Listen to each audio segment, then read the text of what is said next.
नमस्कार, जनतंत्र टीवी देख रहे हैं आप। मैं हूं आपके साथ कोमल गंगा। भाई दूज का त्योहार भाई बहन के प्यार का प्रतीक है। इस त्योहार को भाई टीका, यम द्वितीया नामों से भी जाना जाता है। ये पर्व कार्तिक मास के शुक्ल पक्ष के द्वितीया तिथि को मनाया जाता है और इस दिन बहनें अपने भाइयों को तिलक लगाकर उनकी लंबी उम्र और सुखी जीवन की कामना करती हैं। मान्यता ऐसी है कि इस दिन मृत्यु के देवता यम अपनी बहन यमुना के बुलावे पर उनके घर भोजन के लिए आए थे। इस बार भी भाई दूज की विशेषताएं क्या क्या है ये हम आपको बताएंगे और क्या विशेष कहानियां हैं, क्या विशेष कथाएं, ये हम बताएंगे। ये बताने के लिए हमारे साथ जुड़ रहे हैं आचार्य प्रमोद मिश्रा जी। बहुत स्वागत है आचार्य जी जनतंत्र टीवी पर आपका। और सबसे पहला मेरा आपसे यही सवाल रहेगा, आज भाई दूज का ये महापर्व है, भाई बहन का जो पावन रिश्ता है उसके लिए भाई दूज बहुत ही शुभ माना जाता है। इस दिन अगर हम बात करें विशेषताओं को लेकर तो क्या कुछ विशेषताएं हैं और विशेष मुहूर्त की? वैसे तो पूरा दिन ही शुभ है, लेकिन एक विशेष मुहूर्त होता है जब एक बहन वो गोला और वो थाली लेकर अपने भाई के सामने तिलक करने के लिए जाती है। उस मुहूर्त के बारे में और विशेषता के बारे में बात करेंगे। बिल्कुल, सबसे पहले हम बात कर लेते हैं कोमल जी मुहूर्त के बारे में कि आज का विशेष मुहूर्त क्या है, जिस मुहूर्त में हम पूजन करें और उसका अच्छा एक फल मिले और जो बहन की कामना होती है भाई की लंबी आयु के लिए, भाई के स्वास्थ्य के लिए, भाई की हर तरह की उन्नति के लिए जो कामना होती है उसका समय क्या है। तो आज का जो विशेष मुहूर्त है वो उसे दोपहर में 1:11 से प्रारंभ होकर के और 3:25 तक का समय है। इस समय एक अच्छा मुहूर्त है दोपहर वाला। इसके बाद में अगर हम बात करें तिथि आरंभ की तो कल से ही रात को 11:05 से द्वितीय तिथि प्रारंभ हो गई है और आज शाम को 7:41 तिथि रहेगी। और हम बात करते हैं कि अगर अभिजीत मुहूर्त क्या होता है, क्योंकि अभिजीत मुहूर्त में माना जाता है कि विशेष कार्य किए जाते हैं, उसका अच्छा फल, अच्छा परिणाम प्राप्त होता है। और अभिजीत यानी उसमें किए गए कार्य हमेशा जीत ही देते हैं, हमेशा कल्याण ही करते हैं। तो उसका समय, अभिजीत मुहूर्त का जो समय है आज का 11:39 से लेकर के 12:22 के बीच में, इसमें तिलक करने का अच्छा महत्व है और अभिजीत में अपने आप ही कल्याणकारक मुहूर्त माना जाता है। लेकिन बात कर लेते हैं राहु काल की भी, क्योंकि राहु काल का विशेष एक अशुभ समय होता है जिसमें कोई भी विशेष कार्य नहीं करना चाहिए। और ये भाई बहन का त्योहार एक विशेष पर्व है, विशेष जो है पूजन होता है। इसलिए आज सुबह 9:17 से लेकर के और 10:39 के बीच ये जो समय था ये हमारा राहु काल का समय है, तो इसमें जो है नहीं मनाना चाहिए, इसका ध्यान देना चाहिए। अगर हम बात करें कथाओं की, इतिहास के बारे में, पुराण के बारे में, तो यहाँ कथा ये आती है कि जो है आज भाई बहन का जो त्योहार है यमुना और यमराज की बीच कथा है, जिसमें माना जाता है कि भगवान सूर्य नारायण की पत्नी का जो नाम है वो पौराणिक नाम छाया माना जाता है। उनकी कोख से यमराज का जन्म हुआ, यमुना का जन्म हुआ और यमुना यमराज से बड़ा स्नेह और प्रेम करती हैं। वह सबसे उससे बराबर निवेदन करती हैं कि जो हमारे मेरी बहन है या मेरे भाई हैं, एक दूसरे का प्रेम ईश्वर से निवेदन करती हैं कि दोनों कुशलता से रहें और प्रेम पूर्वक रहें। तो एक दिन जो है निवेदन करती हैं भाई से कि मेरे भाई आप करके मेरे यहाँ भोजन करो। कार्य में व्यस्त रहते हुए यमराज जी ने इस बात को टाल दिया या टालते रहे, लेकिन कार्तिक शुक्ला का दिन आया, यानी जो आज का दिन है, द्वितीया का दिन है, ये दिन आया। यमुना उस दिन फिर अपने भाई को भोजन के लिए निमंत्रण देती हैं, प्रार्थना करते हैं कि भाई आज आकर के मेरे यहाँ भोजन करो। उसे अपने घर आने के लिए करबद्ध कर लिया यमुना जी ने और यमराज को आना पड़ा। अब यमराज ने सोचा कि मैं तो प्राणों का हरने वाला देवता हूँ, मुझे कोई भी अपने घर नहीं बुलाता है। बहन जिस सद्भावना से मुझे बुला रही हैं उसका पालन करना मेरा परम कर्तव्य है, धर्म है। बहन घर आते ही समय यमराज ने नरक निवास करने वाले जीवों को मुक्त कर दिया। यमराज को अपने घर आया देखकर यमुना खुशी का ठिकाना नहीं रहा। यमुना बहुत प्रसन्न हो गई, खुशी हो गई। उसने स्नान करके, पूजन करके, व्यंजन परोस कर भोजन कराया। यमुना द्वारा दिए गए अतिथि से यमराज प्रसन्न होकर के और बहन से कहा कि बहन कुछ वरदान मांगो, जो चाहती हो वरदान मैं आज दूंगा। यमुना ने कहा कि हे भद्रे, प्रति वर्ष इसी दिन आप मेरे घर आया करो। मेरी तरह जो बहन इस दिन अपने भाई को आदर सत्कार करके टीका करे, उसका तुम्हारा भय ना हो, यानी यम का भय ना हो, नरक का भय ना हो। यमराज ने तथास्तु कह करके यमुना को अमूल्य वस्त्र आभूषण दे करके यमलोक की राह अपनाई। इसी दिन से ये परंपरा बनी हुई है, तभी से परंपरा आज भी बनी हुई है। और ऐसी मान्यता है कि जो अतिथि स्वीकार करते हैं उन्हें यम का भय नहीं रहता। इसलिए भैया दूज को यमराज तथा यमुना का पूजन किया जाता है और इसी उद्देश्य से बहन भी अपने भाई को तिलक करती है, उसका पूजन करती है, यमराज से, देवताओं से, यमुना जी से मंगल कामना करती है। माना जाता है कि आज के दिन यमुना का स्नान भी जरूर करना चाहिए। और किसी कारणवश आप वहां नहीं जा सकते तो यमुना का पूजन, ध्यान, बंदन घर से भी आप कर सकते हैं। लेकिन प्रयास करें, अगर यमुना का जल का छींटा, यमुना जल का स्नान आपके ऊपर पड़े तो बहुत ही उत्तम माना जाता है। आचार्य जी, हम जिस तरह से भाई दूज की कहानी के बारे में सुन रहे हैं और कुछ कुछ जानते भी हैं, आपने बताया शुभ मुहूर्त को लेकर। शुभ मुहूर्त को लेकर जब हम बात कर रहे हैं, जो सुबह का वक्त आपने राहु काल बताया और एक शुभ मुहूर्त आपने दोपहर में बताया कि राहु काल में पूजा नहीं करनी चाहिए, और दोपहर में जो शुभ मुहूर्त बताया, यदि कोई उस वक्त पे पूजा नहीं कर पाता है जो शुभ मुहूर्त है, तो दिन में अगर किसी वक्त में राहु काल को छोड़कर किसी वक्त में पूजा करते हैं तो वो उसका कितना महत्व माना जाएगा? बिल्कुल, देखिए कई बार कोई वही जीवन है और गृहस्थ जीवन है तो कई बार उतार चढ़ाव हो जाते हैं कि हाँ समय पर काम नहीं हो पाया, जो भी कारण बने, या पूजन नहीं कर पाए। तो वैसे द्वितीया तिथि जब से शुरू हुई, मैंने आपको वही बताया था कि द्वितीया तिथि जो शुरू हुई है वो 5 तारीख को ही रात को 11:05 से शुरू हो गई है। तो द्वितीया तिथि से, जैसे सूर्योदय के बाद से तिथि प्रारंभ तो है ही, चली रही है सूर्योदय में, और शाम को 7:41 तक का समय है। तो इस बीच में कभी भी कर सकते हैं, क्योंकि द्वितीया का ही विशेष पूजन होता है, महत्व होता है। मुहूर्त तो हम लोग इसलिए ढूंढते हैं कि हाँ उस तिथि में भी उत्तम समय, उत्तम मुहूर्त कौन सा है, इसलिए ढूंढते हैं और उसको मानते भी हैं। लेकिन अगर ऐसा नहीं हो पाता, ऐसा पॉसिबल नहीं है, तो आप तिथि में भी पूजन कर सकते हैं, उसमें कोई दोष नहीं लगता।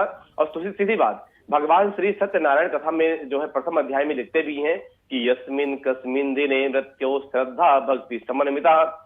जब उस तिथि में भक्ति भाव अच्छा हो, विचारधारा अच्छी हो और स्वच्छता पवित्रता की तरफ हो और अपने पास उपलब्ध समय हो, उस समय पूजन कर लेना सबसे उत्तम माना जाता है। आचार्य जी, हम थाल की बात कर लेते हैं, क्योंकि भाई दूज का थाल बहुत ही खास दिखता है। उसमें विशेष कर क्या क्या रखना चाहिए, और गोले का विशेष महत्व होता है कि अपने भाई को बहन गोला देती है टीका करके, वो महत्व जानेंगे हम। बिल्कुल, देखिए वो नारियल का फल है और नारियल एक ऐसा फल है सबसे उत्तम माने जाते हैं। जल की जो भी मात्रा काफी बड़ी होती है। दूसरी बात की नारियल एक ईश्वरीय शक्ति का दिया हुआ पर एक ऐसा जो है अनमोल रत्न होता है, इसलिए नारियल का फल गोला उत्तम माना जाता है। साथ साथ बात करते हैं कि पूजन थाल में क्या होना चाहिए। तो पूजन थाल में बढ़िया से सजा करके एक कटोरी में रोली का तिलक जो हम करेंगे, और साथ में एक कटोरी में थाली में ही चावल, जो चावल साबुत हो, क्योंकि चावल का नाम होता है अक्षत। जब हम तिलक के ऊपर चावल लगाते हैं तो उसका नाम होता है अक्षत, जिसकी क्षति न हुई हो, जो टुकड़े भी रूप में ना हो, साबुत हो। तो रोली चावल कुछ पुष्प रख करके या पुष्पहार रख सकते हैं, और साथ साथ जो भाई के हम तिलक करेंगे, तिलक के साथ जो कड़ावा बांधेंगे या मौली बांधेंगे, तो मौली का भी कॉटन में, सूती में मौली होनी चाहिए, और विशेषकर 3 या 5 तार की मौली होनी चाहिए। और इसके बाद मिष्ठान कुछ जो भी अपनी व्यवस्था हो उसके अनुसार पकवान जो बनाए हों वो भी उस थाली में आप जरूर रखें। और कुछ जो भी बाहर बहन को भी देना हो भाई के लिए, तो भी आप उस थाली में रख सकते हैं। तो इस तरह थाली को सुंदर सा सजा करके और तैयार करना चाहिए। तो सबसे पहले ध्यान रखें कि एक लोटे में जल भी रखा जाता है। तो सबसे पहले तो जो क्रम होता है वो आचमन का होता है कि भाई को 3 बार जल दे बहन आचमन के लिए, कि भाई ये मुख शुद्धि के लिए है। और यहाँ मंत्र पढ़ा जाता है, ओम माधवाय नमः, केशवाय नमः, नारायणाय नमः। इस मंत्र को पढ़ते हुए 3 बार हाथ में जल करके और भाई जल ग्रहण करे और दोबारा फिर जल दें। वहां मंत्र पढ़ा जाता है, ओम ऋषिकेशाय नमः। इस मंत्र को पढ़ते हुए भाई हाथ को धो लेता है और थोड़ा सा जल का छींटा भी लगाएं। पुनः इसके बाद में फिर तिलक का जो कार्यक्रम होता है, तो तिलक को पहले जो अनामिका उंगली होती है, इसे रिंग फिंगर कहते हैं, तो रिंग फिंगर में तिलक लगा करके और अंगूठे में थोड़ा तिलक लगाएं। तो अंगूठी से तिलक लगा करके फिर अंगूठे का तिलक लंबा कर दिया जाता है हल्का सा, यानी जैसे मंदिर का शिवालय होता है, ऊपर की तरफ पतला और नीचे चौड़ा। तो तिलक ऐसा ही बहन को भाई को लगाना चाहिए। और तिलक के ऊपर फिर थोड़ा सा चावल, जो साबुत चावल है 5-7 दाने, वो तिलक के ऊपर चिपका देना चाहिए। इसके बाद फिर रक्षा सूत्र जो है दाहिने हाथ में बांधा जाता है। तो यहाँ पर भी मंत्र पढ़ा जाता है कि एन बद्धो बलि राजा दानवेंद्रो महाबला तेन त्वाम प्रतिबधनामि रक्षे माचल माचल। इस मंत्र को पढ़ते हुए और प्रार्थना कर लेते कि हे भगवान, हे वामन देवता, हे यमराज देवता, हमारे भाई को हर तरह से इसकी रक्षा करे। और ये प्रार्थना करते हुए कामना, सुंदर कामना के साथ मुख्य मिष्ठा कराया जाता है, जो मिष्ठान को दिया जाता है। तो इस तरह से थाली सजानी भी चाहिए और इस तरह से पूजा क्रम भी करना चाहिए। जी आचार्य जी, भाई दूज भाई बहन के रिश्ते को दर्शाता है। जिस तरह से रक्षाबंधन पे राखी की डोर होती है वो भाई बहन के रिश्ते को बांधे रखती है, ऐसे ही भाई दूज पर गोले का महत्व आप जिस तरह से बता रहे हैं कि ये एक दैवीय फल होता है, हम इसके और भी महत्व जानेंगे कि सिर्फ गोला ही क्यों भेंट किया जाता है।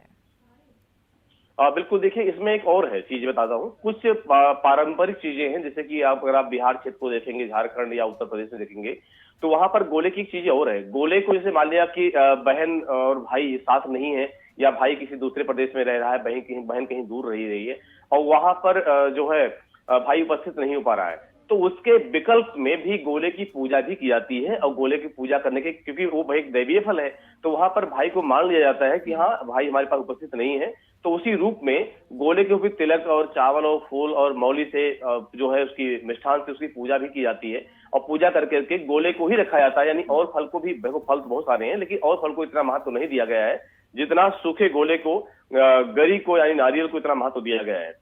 तो उसकी पूजा करके, और ये पारंपरिक मीन्स की, जैसे कि मैंने बताया कि जो कोई पूर्वी क्षेत्र हैं तो वहां पर ये परंपरा चली आ रही है कि भाई बहन जब साथ नहीं हो पाते हैं या साथ नहीं है, तो वहां पर इस गोले को ही उसका साथ रख करके उसकी पूजा करके, और पुनः जब भाई से मिलती ही बहनें, जब उनके साथ जाती हैं या पहुंचती हैं या भाई बहन के घर आता है, तो तिलक तो करते करती हैं, साथ में इस गोले का उपहार रूप में और भी जो भी उपहार वस्तु है वो भाई को प्रदान करती हैं। तो इसका एक अलग से ही जो है एक दिव्य और दैवीय दोनों महत्व होता है। आचार्य जी, पश्चिमी तरफ में ये भी देखा गया है कि यदि कोई बहन और भाई दूर दूर हैं और गोले पर टीका करके वो रख देते हैं, तो उनसे धर्माचार्य ये भी कहते हैं कि साथ में किसी बर्तन की भी पूजा करनी चाहिए। क्या इसका क्या महत्व रहता है? बिल्कुल, बर्तन की तो ये मान्यता परंपरा है कि हाँ, जैसे कि धातु का बर्तन हो, चांदी का हो या पीतल का हो या कांसे का बर्तन हो, इस तरह से उस बर्तन की पूजा की जाती है। इसका एक दैवीय महत्व भी है, पुराने परंपराओं से भी जुड़ा हुआ है, क्योंकि बर्तन का मतलब होता है कि खाली पात्र नहीं देना चाहिए, कुछ जो है उस पात्र में भर करके और जो है एक उपहार स्वरूप उसको देना चाहिए। तो ये कुछ परंपरागत है, वो हर जगह नहीं है, लेकिन वो क्षेत्रीय है, ये कोई पौराणिक नहीं है, लेकिन हाँ क्षेत्रीय परंपराओं के अनुसार बना हुआ है। तो लोग उसको बड़े प्यार से, बड़े प्रेम से उसको निभाते भी हैं और आज भी इसको पूरा करते हैं। जी आचार्य जी, आपने यम और यमुना की कहानी बताई, इससे जुड़ी हुई ये कथा थी। जैसे हम दीपावली की कथाएं सुनते, बहुत सारी कथाएं हैं, भगवान राम आए थे दीपावली के दिन, और भी सारी कथाएं हैं, और रक्षाबंधन को लेकर भी कई सारी ऐसी कथाएं हैं। तो क्या भाई दूज को लेकर भी अन्य कोई कथाएं हैं? हाँ बिल्कुल, कथाएं इससे कुछ जुड़ी हुई हैं। जैसे यहाँ पर जो बताया गया कि जो है शास्त्रों के अनुसार जो कि यम द्वितीया और जो तिथि होती है, तो यहाँ पर पंच दिवसीय पर्व भी है, बराबर जुड़ा हुआ है। और इसको यम पंचक, जैसे कि धनतेरस से लेकर के और आज तक यानी भैया दूज तक इसको यम पंचक भी कहते हैं। और यहाँ पर जैसे कि गंगा यमुना का पूजन किया गया और किया जाता है, तो यहाँ पर यदि भाई अपने बहन अपने भाई के हाथ में और कलावा बांधती है, रक्षा सूत्र बांधती है, भोजन कराती है, तो यहाँ पर पारंपरिक परंपरा के अनुसार उसकी उम्र भी बढ़ती है। कथाओं के अनुसार कुछ चीजें और भी जुड़ी हुई हैं, कुछ राजाओं से कथाएं जुड़ी हुई हैं, लेकिन यहाँ मेन कथा जो भागवत में और पुराणों के अनुसार आती है, वो विशेषकर यमराज और यमुना को लेकर के ही आती है, जो मेन कथा है, मुख्य कथा है। तो इसी कथा के आधार पर सबकी मान्यता है कि हाँ, इस तरह से कथा जो सुनी जाती है यही सुनी जाती है कि हाँ, यमराज और यमुना के बारे में सुन करके और आगे पूजन का क्रम किया जाता है। आचार्य जी, रोली और जो चावल का तिलक किया जाता है और रक्षा सूत्र बांधा जाता है, रक्षा सूत्र का विशेष महत्व है। रोली और जो चावल का टीका किया जाता है, इसको कितनी बार और किस तरीके से, और इसका महत्व? हाँ, जैसे रोली का टीका, तो यहाँ पर रोली का जब हम तिलक करते हैं तो रोली का एक मंत्र होता है कि चंदनस्याम हतपूर्णम पवित्रम पापनाशनम आपदा हरते नित्यम लक्ष्मी तिष्ठति सर्वदा। माना जाता है कि जो रोली का हम तिलक करते हैं तो तिलक में ये मंत्र पढ़ा जाता है कि चंदनस्या महत्वपूर्णम पवित्रम पापनाशनम। चंदन स्वयं में महत्वपूर्ण है, पवित्र है और पाप को, दोषों को, अपराधों को नाश करने वाला है। तो आपदा हरते नित्यम लक्ष्मी तिष्ठति सर्वदा। आपदा यानी कष्टों को हरने वाला जब बहन भाई को तिलक करती है तो ये प्रार्थना करती है कि भाई के जीवन में कभी भी आने वाले समय में भी कोई कष्ट, कोई आपदा, कोई संकट इकट्ठा ना हो, नजदीक ना आए। तो रोली का जो तिलक का महत्व हो इस तरह का कुछ होता है कि यहाँ प्रार्थना करते हैं कि कोई भी अच्छा जो है आगे भविष्य में इसको देखना न पड़े। तो चंदन में ही तो ये रहस्य होता है, ये महत्व होता है। दूसरा, जो हम रक्षा सूत्र बांधते हैं तो वहां भी प्रार्थना यही होती है। और अक्षत लगाते हैं तो अक्षत लगाने का तो मंत्र होता है कि अक्षताश्च सुरश्रेष्ठा। अक्षत देवताओं का देवता है, यानी स्त्रों में श्रेष्ठ है। आपदा हरते नित्यम, यानी अक्षताश्च सुरश्रेष्ठा कुंकुमाक्ता सुशोभिता मया निवेदिता भक्त्या। यानी तिलक के ऊपर जब हम अक्षत लगाते हैं तो तिलक का रंग होता है लाल, और लाल रंग के ऊपर जब हम चावल का टीका करते हैं, टीका लगाते हैं, चावल का ऊपर चिपकाते हैं, तो होता किस लिए, वो सफेद होता है। मस्तक की शोभा को सुशोभित करने के लिए, मस्तक की शोभा को बढ़ाने के लिए, शोभायमान करने के लिए, साथ साथ एक पुरानी परंपराओं में देखा गया होगा, आपने शायद सुना भी हो कि पीली सरसों का या राई का या अक्षत को यानी चावल को लेकर के, और अब जब कोई बाहर से घर पे आता था तो उसके ऊपर से वारा जाता था, वो आके फेंकते थे कि कोई दोष, कोई नजर, कोई टोटका या टोना इसके ऊपर न लगे। तो उसी परंपरागत आज भी जब चावल लगाते हैं तो ये भी प्रार्थना होती कि कोई भी अला बला हो, कोई ऊपर से कुछ ऐसा कुछ हो तो वो सब दूर हो जाए। ये भी प्रार्थना, ये भी एक कल्पना, एक भावना उसमें जुड़ी होती है। तो अक्षत इसका ये महत्व होता है। रक्षा जो बांधते हैं, जो सूत्र बांधते हैं, तो वहां भी एक इसका एक कल्पना होती है, एक भाव होता है कि एन बद्धो बलि राजा दानवेंद्रो महाबला तेन त्वाम प्रतिबद्धनामि रक्षे माचल माचल। यहाँ प्रार्थना की जाती है भगवान वामन से कि हे भगवान वामन, जिस तरह राजा बलि की रक्षा की थी आपने, तो उसी प्रकार, उसी क्रम से आप मेरे भाई की भी रक्षा करें। मेरे भाई की बल की, बुद्धि की, विचार की, विवेक की, धन की, हर तरह से आप रक्षा करते रहें, ये प्रार्थना की जाती है। और ये कामना जो है रक्षा सूत्र के माध्यम से की जाती है। यही इसका उद्देश्य होता है कि निरंतर रक्षे माचल माचल, निरंतर आगे भी इसकी रक्षा होती रही, यही कामना की जाती है। जी आचार्य जी, पुराने शास्त्र, जिस तरह से हम अगर शास्त्रों के अनुसार बात करें, और पुराने जमाने के जो लोग थे वो जब भाई दूज मनाते थे तो चावल के मिश्रण का चौक बनाकर उस पर अपने भाई को बिठाते थे। इसकी विशेषता और विशेष महत्व के बारे में जानेंगे, और चावल का चौक, इस मिश्रण को कैसे तैयार की जाता है ये भी जानेंगे। बिल्कुल, चावल में पारंपरिक तरीके से बताया आपको तो एक साठी का चावल होता है। वैसे ये चीजें आजकल आज के परंपराओं में और कुछ आधुनिक परिवेश में चीजें लगभग लुप्त होती जा रही हैं, लेकिन एक चावल धान होता है जो बाली उसकी जो होती है, जिसमें धान लगते हैं, वो अंदर ही पक जाता है, उसको कहते हैं साठी या साठा। ये चावल होती है, अक्सर कभी वर्तमान में उत्तर प्रदेश में या बिहार उधर पाए जाते हैं, और सत्यनारायण कथा में भी इसका वर्णन आ रहा है। तो उस चावल का ही चूरा बना करके, यानी उसको पीस करके, और उस चावल का ही चौक पूरा जाता है, क्योंकि वो चावल दिखाई नहीं देता, किसी की नजर उस पर टिकती नहीं है, वो कभी दिखाई देता भी नहीं है। जब उस धान को हम मशीन में ले जाते हैं चावल निकलवाने के, तभी उसका दर्शन होता है, वरना दर्शन उसका नहीं होता। और चावल लाल रंग का होता है, मोटा होता है। तो उसी चावल को पीस करके हम उसका पाउडर बनाते हैं, पाउडर मीन्स की जो आटा बनता है, और उसी आटे से हम चौक पूरते हैं। चौक में बहुत सारी चीजें हैं, जैसे अष्टदल बनाए जाते हैं, स्वास्तिक बनाए जाते हैं, और भी रंगोलियां बनाई जाती हैं। बना करके फिर उस पर भाई को बिठाया जाता है। और प्रयास ये भी होता है कि चौक जब बनाया जाए, चौक के ऊपर कोई पाटा या लकड़ी का पटरा या पाटा रखा जाए, उस पर आसन बिछाया जाए, और पूर्वाभिमुख यानी पूरब की तरफ मुंह करके या फिर उत्तर की तरफ मुंह करके भाई को बिठाया जाता है। तो चावल का महत्व जुड़ा हुआ है। अक्सर सभी पूजाओं में नियम ही होता है कि साठी या साठा का चावल ही लिया जाए, ऐसा प्रमाण पुराणों में मिलता है। अब वो चीजें उपलब्ध है नहीं, तो इसीलिए नई नई चीजें ली जाती हैं। जी आचार्य जी, इस पावन पर्व पर जब हम बात कर रहे हैं चौक की, हम बात कर रहे हैं गोले की, तो हम ये भी बात कर लेते हैं कि जैसे भाई दूज मनाई जाती है, और ये सभी चीजें हमने बताई, यदि कोई नहीं कर पाता है, क्योंकि कई ऐसे भी लोग होते हैं जो नहीं अफोर्ड कर पाते हैं, उनके लिए किस तरह से क्या विधि होती है? देखिए, यहाँ पर जैसे मैंने बताया आपको कि शास्त्र कहता है कि यस्मिन कस्मिन दिने श्रद्धा भक्ति समन्विता। दूसरा कहता है कि देश कालो संकीर्त्या। देश कालो संकीर्त्या मतलब ये होता है कि जहां आप हैं, जिस परिस्थिति में हैं, जिस परिवेश में हैं, आप उसी परिवेश में, उसी संस्कृति में, उसी स्थान पर जो चीजें आपके पास उपलब्ध हो पाए। मान लिया कि भाई पान है, फूल है, अक्षत है, सुपारी है, लौंग इलायची पूजा सामग्री होती है, और ये चीजें लगभग चीजें मिल जाती हैं। लेकिन कई बार ऐसा भी होता है कि वहां पर चीजें नहीं मिल पाई, तो आप अपने व्रत को, अपने नियम को, अपने इस पारंपरिक त्योहार को छोड़े नहीं। जो भी चीजें आपसे मिल जाती हैं, जो भी आपको उपलब्ध हो जाती हैं, उसके अनुसार आप अपने पूजन क्रम को आप जरूर करें।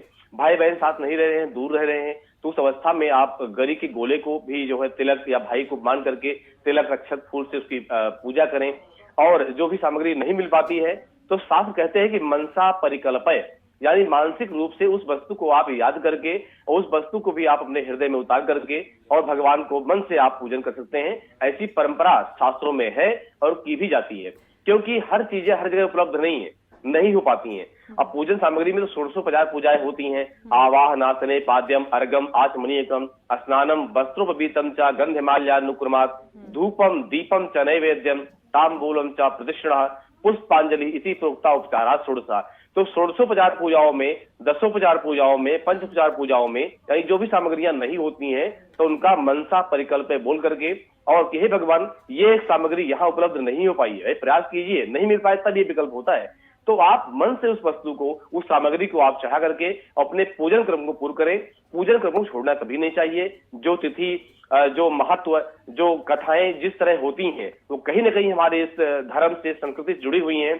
क्योंकि गीता में भगवान कहते हैं कि धन्यो हि भारतो देशः, धन्यः भारत संस्कृति, भारतीय जनः धन्यः, धन्यः अस्माकं परंपरा। तो जिस परंपरा से, जिस रीति से, जिस रिवाज से, जिस संस्कृति से, जिस संस्कार से हम जुड़े हुए हैं उसको हमें कभी छोड़ना नहीं चाहिए। आप देखिए बाहर के जो लोग, कल्चर के लोग हैं जिनको भारतीय सभ्यता का, संस्कृति ज्ञान नहीं है, हमारी संस्कृति को, हमारी सभ्यता को वो कॉपी करते हैं।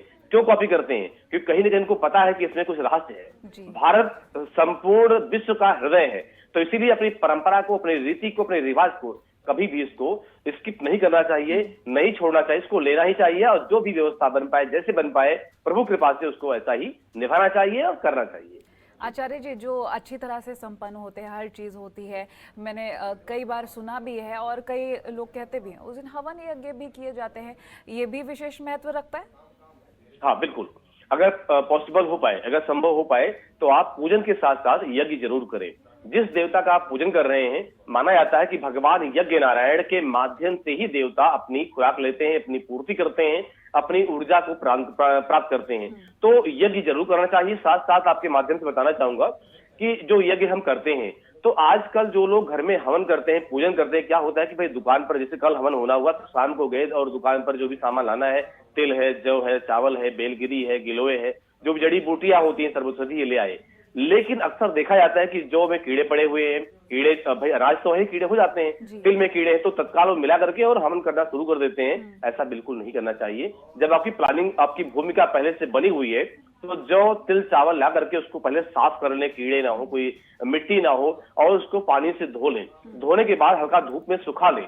अब ये आपकी सामग्री अब बढ़िया रेडी हो गई है, अब तैयार हुई है। अब उसमें शक्कर, देसी घी और जो भी जड़ी बूटियां आपकी हैं, अगर दगर, गिलोय और गौलोचन आदि सामग्री डाल करके सब आप बढ़िया सामग्री बनाएं। पंचमेवा भी उसमें डालें और सुगंधित इत्र भी इसमें जो है डाल करके, और शुद्ध आम की लकड़ी से या पीपल की लकड़ी से आपको यज्ञ करना चाहिए, जिससे कि देवता भी प्रसन्न हो, आपका मन भी प्रसन्न हो। अगर किसी कारणवश कोई जीव और कीड़ा उस पर अगर जल जाता है तो अपराध हो जाता है। अपराध नहीं करना चाहिए। उस अपराध से बचने के लिए आपको पहले से व्यवस्था करके साफ सुथरे तरीके से, स्वच्छता, पवित्रता करके आपको यज्ञ करना चाहिए। यज्ञ का बहुत बड़ा महत्व होता है और हर पर्व पर, हर त्योहार पर यज्ञ का विधान होता है। तो जहां तक संभव हो सके हर सनातनी को, हर सनातन धर्म के मानने वाले को यज्ञ जरूर करना चाहिए। आचार्य जी, आपने भाई दूज के लिए कई सारे वैसे तो इस बीच मंत्र बता दिए हैं, लेकिन एक साधारण सा एक ऐसा मंत्र बताइए जो हर कोई, क्योंकि हर कोई तो ये सारे मंत्र शायद याद भी नहीं रख पाएगा, पूजा करते वक्त उस मंत्र का उच्चारण कर सके और उसे सभी मंत्रों का फल भी मिल जाए। बिल्कुल, वैसे तो सबसे बढ़िया उत्तम मंत्र होता है भगवान विष्णु का है द्वादशाक्षर मंत्र। द्वादशाक्षर मतलब 12 अक्षर का मंत्र। यह है ओम नमो भगवते वासुदेवाय। ये 12 अक्षर का मंत्र होता है, क्योंकि ओम जो होता है वो प्रणव है, प्रणव यानी बीज है। बाकी जो है 12 अक्षर के मंत्र की, इसको जितना हो सके तुलसी की माला से, रुद्राक्ष की माला से या कमलगट्टे की माला से भी आप जप कर सकते हैं। तो इस मंत्र का जितना अधिक से अधिक हो सके, कम से कम 108 बार, बाकी जितना भी आपसे हो सकता है, अधिकस्य अधिकम फलम, जितना अधिक से अधिक मंत्र का जप होगा उतना अच्छा आपको फल प्रदान करेगा। मंत्र उत्तम है और भागवत का विशेष जड़ है, विशेष मंत्र है ये। चलिए, बहुत शुक्रिया हमारे साथ जुड़ने के लिए और भाई दूज की विशेष महत्व बताने के लिए हमारे दर्शकों को बहुत शुक्रिया आचार्य जी हमारे साथ इस चर्चा का हिस्सा बनने के लिए। तो भाई दूज के पावन पर्व पर क्या क्या विशेषताएं हैं वो हमने आपको बताई और साथ ही किस तरह से पूजा कर सकते हैं, किस तरह से अपने भाई की लंबी उम्र के लिए कामना कर सकते हैं और क्या विशेष मंत्र है वो सब आपको बताया। इसी के साथ हमारी इस खास पेशकश में इतना ही। देखते रहिए जनतंत्र टीवी और इसी के साथ भाई दूज की आप सभी को शुभकामनाएं। खबरों के निष्पक्ष विश्लेषण के लिए सब्सक्राइब करें Jantantra TV and press the bell icon. Never miss any update.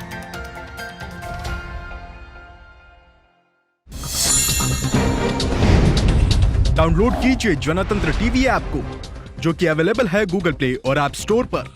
अधिक जानकारी के लिए अभी डाउनलोड करें।